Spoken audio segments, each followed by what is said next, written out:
High, good morning everyone. সবাই কেমন আছো? আশা করি ভালোই আছো। অনেক দিন পর মিনি ব্লগ নিয়ে আসছি, কারণ এই কদিন একদমই টাইম পাইনি যে মিনি ব্লগ এডিট করব, তারপর আপলোড করব, একদমই টাইম হয়নি সেটা।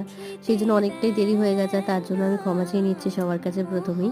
আর কেন দেরি হচ্ছে সেটা তো অনেকেই গেস করতে পারছো, আর যারা গেস করতে পারছো না তাদেরকে পরেই বলবো, পরপর ভিডিওতেই দেখবে। যাই হোক, এইটা ছিল আমার ছোটোবেলার বান্ধবীর বাড়িতে আইবুড়ো ভাত। আর ওখানে যাওয়ার পরেই কাকিমা তো দেখছি প্রচণ্ডভাবে রান্নার তোড়জোড় শুরু করেছে, আর এখানেও আমাকে একটু সাজিয়ে দিচ্ছিল, কারণ এতটা তাড়াহুড়োতে আমি একটু সেজে যেতে পারিনি। ও বলছিল যে যখন আইবুড়ো ভাতে বসবি তার আগে একটুখানি সেজে নে, নাহলে ফটোগুলো ভালো আসবে না।